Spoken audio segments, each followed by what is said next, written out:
የዛሬ የፊት ማስክ ይለያል። በተለይ ማዳት ላለባችሁ፣ ብጉር ላለባችሁና ፊታችሁ ለተሸበሸበባችሁ ይሄንን የፊት ማስክ እንዳታሳልፉት፣ ሰርታችሁ ተጠቀሙት። በእርግጠኝነት ይጠቅማችኋል።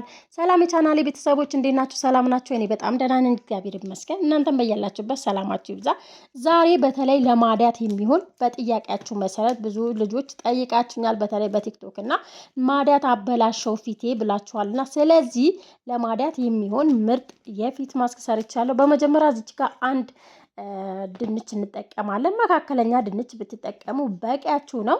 ድንቹን በዚህ መንገድ እንፈቀፍቀዋለን። ከዛ በኋላ ግን ሰዓት እንዳይወስድብኝ ብዬ እዚህ ጋር ልጬው አመጣሁት። ከዛ ድንቹን እንፈቀፍቀዋለን። በትንሽ መፈቅፈቂያ ካላችሁ መፈቅፈቅ ወይም ደግሞ እንትን ካላችሁ ደግሞ ምንድነው መፍጨትም ትችላላችሁ። ምንም ችግር የለውም ማለት ነው። ፈጭታችሁም መስራት ትችላላችሁ ማለት ነው። ከዛ በኋላ የምንጠቀመው የድንቹ ውሃ ነው። የድንቹ ውሃ በነገራችን ላይ ብዙ ዶክተሮች መስክረውለት ብዙዎች ያንተን ለማዳት ብለው አረጋግጠው የሰሩበት ነውና እኔም ደግሞ ለማዳት ብላችሁ ስለምትጠይቁኝ ለምን እንደዚህ ያልሰራላችሁም ብዬ ሰራሁት። በጣም ነው የሚያለሰልሰው። ፊታችሁ መጀመሪያ ላይ ስትቀቡት ራሱ በቃ ደስ እያላችሁ ነው የምትቀቡት። ከዛ በኋላ እዚህ ጋር በማጥለያ እናጠለዋለን። ውሃውን ነው የምንፈልገው እና እንዳልኳችሁ ግን እዚህ ጋር ቀቅላችሁ መጠቀም ትችላላችሁ። ግን እሳት ምንም ሳይነካ በአራት ደቂቃ ብቻ የሚደርስ ማስክ ነው።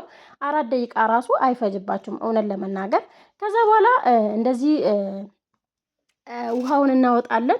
እንግዲህ ድምጼ ከተቆራረጠ ይቅርታ፣ ልጆቼ እያጫወኩ ስለሆነ ሪከርድ እያረግኩላችሁ ያላችሁ። በዚህ አጋጣሚ ለቻናሌ አዲስ ከሆናችሁ ቤተሰብ ይሆናችሁ አበረታቶኝ። እዚህ ጋር የሩዝ ዱቄት እንጨምራለን። ሩዝ ዱቄት ከሌላችሁ 2 ማንኪያ የሩዝ ዱቄት ጨምሬያለሁ። በጽሁፍም አስቀምጬላችኋለሁ። የሩዝ ዱቄት ከሌላችሁ እናንተ ሩዝ ቀቅላችሁ መጠቀም ትችላላችሁ። ምንም ችግር የለውም።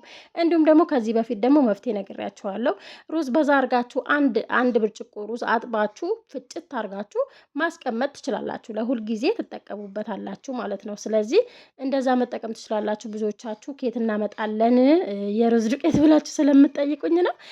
ከዛ በኋላ እዚህ ጋር አንድ ላይ በደንብ እናዋህደዋለን። ግን እኔ የእንትን ውሃ አነሰኝ ሲያንሰኝ የተረፈኝ ቡና ነበርና ከዛ በኋላ ለምን አልጠቀመውም ለምን ደፋሃለው ብዬ ቤት የተረፈ ቡና ነበር። እሱን ጨምሬ በሱ እንደገና አዋሃድኩት። በዚህ አጋጣሚ አንድ ኮመንት አንብቤ እኔ በጣም ነው ቡና ሳፈላ የቡና ዋተላ ፊቴና እጄን በደንብ ነው የምታጠብበት በጣም ነው የሚያለሰልሰው ብላ አንዷ ኮመንት ጽፋልኝ ነበርና በዚህ አጋጣሚ እንደዛ መጠቀም ትችላላችሁ። የቡና አሻራ ካላችሁ ራሱ ምን እንዳትጥሉት እንደዚህ ተጠቀሙበት። በቃ በአሁኑ ሰዓት በተለይ ቡና የሞቱ ቆዳዎችን የማንሳት ፊትን የማጥራት እና ፊታችሁ ግሉ እንዲሆን ይረዳችኋል። በተለይ የሩዝ ዱቄት ወይም ደግሞ ሩዝ ካላችሁ ፊታችሁ ውጥር ያደርግላችኋል።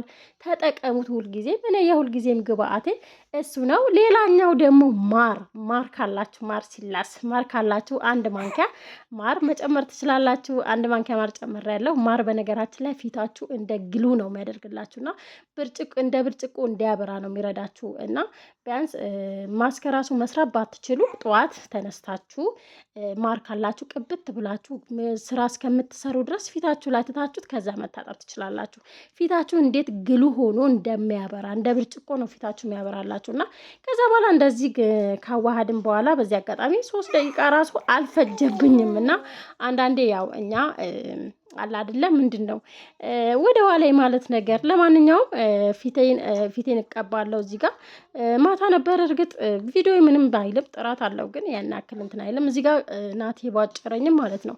እስካሁን አልዳንም። በነገራችን ላይ ፊታችሁ ከተነካ ወይም ደግሞ ማዳት ብጉር ካለ በአንድ ጊዜ አይለቅም እና ብዙ ጊዜ ለፊታችሁ የሚስማማችሁ ግብአቶችን እየመረጣችሁ ብትቀቡ ብትንከባከቡት በእርግጠኝነት ፊታችሁ ለውጥ ታገኙበታላችሁ። በአንድ ጊዜ ይድናል ማለት አይደለም። ማዳታውን በአንድ ጊዜ አይድንም። ቀስ እያለ እኔ በቃ በአንዱ ጉንጭ ነው በአንዱ ጉንጬ ትንሽ አለ በግራ ጎኔ። ይሄ ማሳጅ በማረገው ማለት ነው በግራ ጎኔ አሁንም ትንሽ ማዳት አለብኝ። ግን እግዚአብሔር ይመስገን በቀኝ በኩል ያለው ወዲያውኑ ነበር የደረስኩበትና ጠፋ። ያው እሱም ደግሞ ማዳት በብዙ መንገዶች ይመጣል። በተለይ እኛ ሴቶች ብዙ ሆርሞኖች ይቀያየራል። አንዳንዴ መድኃኒት የምንወስዳቸው መድኃኒቶች በተለይ የወሊድ መከላከያ መድኃኒት ስትወስዱ የምር በቃ በጣም ከባድ ነው እና ያው ሴት መሆን በራሱ ትልቅ መከራ ቢሆንም ግን ደግሞ እግዚአብሔር ይመስገን ያው እግዚአብሔር ፈጥሮን ብዙ ነገር እንድናይም ስላደረገን እግዚአብሔር ይመስገን። ስለዚህ እንደዚህ ራሳችሁን ተንከባከቡ፣ ራሳችሁን ጠብቁ። ራሳችሁን በምትንከባከቡ ሰዓት ማዳታችሁም እየቀነሰ እንዲሁም ደግሞ ማዳት አንዴ ከወጣባችሁ ማዳት በምን ምክንያት ነው የወጣብኝ ብላችሁ ራሳችሁን መጠየቅ እና ሙቀት ሊሆን ይችላል። አንዳንዴ በሙቀት ምክንያት በተለያየ ነገር ስትረስ ካለባችሁ እና ጭንቀት ካለባችሁ ጭንቀታችሁን ለመቀነስ መሞከር አለባችሁ። ሌላ ትንሽዬ ማዳት ከወጣባችሁ በቃ እየተባባሰ ነው የሚወጣው ማለት ነው። በአንድ ጉንጭ ከወጣባችሁ በቃ ሁለተኛ ጉንጭ መስት ይደግመዋል። ስለዚህ እራሳችሁን ተንከባከቡ ለማለት እወዳለሁ። በዚህ እናቶች እስከሆንን ድረስ እኛ ሴቶችም እስከሆንን ድረስ ራሳችን እየጠበቅን ለልጆቻችን እድሜ ጤና ሰጥቶን እንድንኖር ያው ላይ ያልወለዳችሁም ደግሞ እንድትወልዱ ማለት ነው። ከዛ በኋላ ፊቴ በደንብ ነው መሳጅ ያረኩት። በደንብ መሳጅ አድርጉት። የምር በቃ ደስ ነው የሚለው። እዩት፣ እዚህ ጋር ራሱ እንደ ማስታወት ነው የሚበራው ራሱ ፊቴና እግዚአብሔር ይመስገን።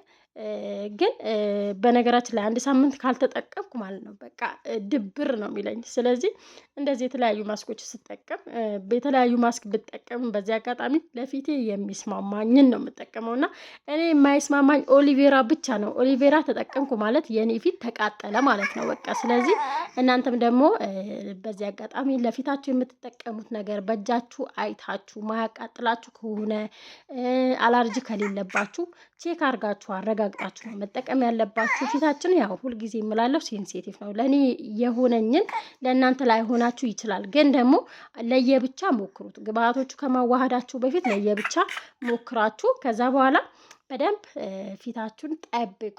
ከዛ በኋላ እንግዲህ ታጥቤ የመጣው 20 ደቂቃ ቆዩት። ከ20 ደቂቃ በኋላ ታጥቤ የመጣው ከታጠብኩ በኋላ ፊቴ እንዴት ደስ እንደሚል እዚህ ጋር አሁንም አልለቀቀም፣ ግን እንትኑ አልዳነም። ገና ጊዜ ይፈጃል። ለማንኛውም ከዛ በኋላ ቫዝሊን ወሰኩኝ። ቫዝሊን ነበር የነበረኝ። እናንተ ያላችሁን ቅባት መቀባት ትችላላችሁ። የፊት ቅባት ካላችሁ የፊት ቅባት፣ እንዲሁም ደግሞ ቤቢ ኦይል ካላችሁ ቤቢ ኦይል መጠቀም ትችላላችሁ። በዚህ አጋጣሚ ይሄ ቫዝሊን ቪታሚን ኢ አለበት። በጣም ምርጥ ቫዝሊን ነው። በጣም የምወደውና እንዲሁም ኦሪጂናሉ ቫዝሊን ምንም ነገር የሌለበት እሱ ራሱ በጣም አሪፍ ነው። አይመረግም ወይም ደግሞ ልጥፍ አይልም ፊት ላይ ማለት ነው። እና የሆነ በቃ ፊታችሁ ልስልስ ነው የሚያደርጋችሁ። በዛም ነው ብዙዎቻችሁ የጸጉር ቅባት ትሰራላችሁ ራሱ ፊት ላይ እኮ ይለጠፋል፣ ፊት ላይ ጸጉር ላይ አይለጠፍም ወይ እንደዚህ ብላችሁ ተጠይቃላችሁ። ግን የምንጠቀማቸው ቅባቶች ወይም ቫዝሊዎቹ ይለያያሉ። አንዳንድ ቫዝሊዎች ልጥፍ የሚል ቫዝሊ ያለና ለማንኛውም ሰብስክራይብ አድርጓት እናቴን እያላቻችሁ ነው። መልካም ቆይታ ይሆንላችሁ። በሌላ ቪዲዮ እንገናኛለን። ለምሰራላችሁ ቪዲዮ ካለ ኮመንት ስራ አስቀምጡልኝ። ባይ ባይ።